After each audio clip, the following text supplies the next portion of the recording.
Welcome to the next part of our lesson, The Ancient Trouble, done by R.K. Narayan. I'm sure by this time you have read the first page. You might be remembered of our Malayalam film, Vellanagalode Nadu.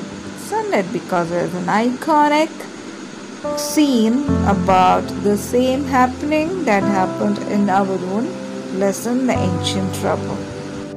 The story starts with the narrator giving us a description of the trouble that the engine caused him. He talks of the Gaiety land where an exhibition was started. Now, tell me while watching these pictures that if anybody gifted you any one of these things, what will your reaction be? You can write that in a paragraph and send it to me personally. Just imagine if you got an elephant or a giraffe or a rocket as a gift, what would you do? What will you feel? So now let's read the textbook. There came down to a town some years ago, said the talkative man, a showman owning an institution called the Gaiety Land. Overnight, our Gymkhana grounds became resplendent with banners, streamers, and colored lamps. Gaiety Land provided us with all sorts of fun and sideshows. In addition to this, there were lotteries and shooting galleries where for Anna, you always stood a chance of winning 100 rupees. So, the man was talking about the Gaiety Land, which was very beautiful, like an exhibition. It was resplendent with banners. That means it was looking so colorful with all sorts of banners and streamers. Streamers means posters. Okay, and with the least amount of money. Anna means like paisa. With the least amount of money, you are liable to get a lot of presents. Okay, now let's read the next page. There was a particular corner of the show which was in great favor. Here, for a ticket costing 8 annas, you stood a chance of acquiring a variety of articles. Pink cushions, sewing machines, cameras, or even a road engine. So if you get just a ticket with 8 annas, that means 1 rupee, that you get a lot of things. And he won the road engine with that. He looked stunned. It was not the sort of prize one could carry home at short notice. So the person could not carry it home because it's such a large thing, and he was really shocked. So he made an arrangement with the Gymkhana members that he'll keep it there till the season of Gaiety Land. His friends congratulated him.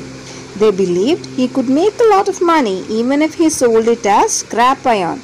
He visited the fairgrounds every day to admire his road engine and grew quite fond of it too. When the fair closed, the municipality asked him to move his property from the grounds or pay a fee of 10 rupees per month. Having no other choice, the speaker paid the rent for 3 months. He was a poor man who could ill afford it. It was really hard for him to afford it. But he hoped he would somehow come into a fortune that would end these financial problems. But soon a cattle fair was to come up on the grounds, and he was asked to move the road engine within a day. He was desperate. He looked around for help. The temple priest offered to lend him the services of the temple elephant to drag it. He engaged some 50 coolies to push it. Hiring the elephant and the men and feeding the elephant a meal drained him further. He planned to go to Madras to find a buyer for it. Neither Joseph, the engine driver, nor the 50 coolies were of much help. The engine crashed onto a compound wall and broke a part of it, and the elephant broke furthermore. And the men ran away in fear. The owner of the house slapped the talkative man, and police took him to the lockup. And when he was released, he did not know how to get out of the situation. His wife threatened to go to her father's house, fearing he may ask her to pawn her jewelry. He encouraged her to do so because he decided that he would run away from his village. As he was making preparations to leave the town, there was a great earthquake in North India, and its effects were felt in the town too. The next morning, he found his road engine in an old unused well. Even as he feared fresh expenses, the owner of the well thanked him profusely and offered to pay off all his commitments.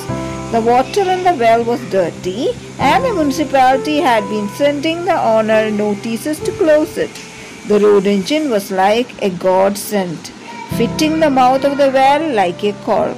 The speaker was relieved when one day he saw the mouth of the well neatly cemented.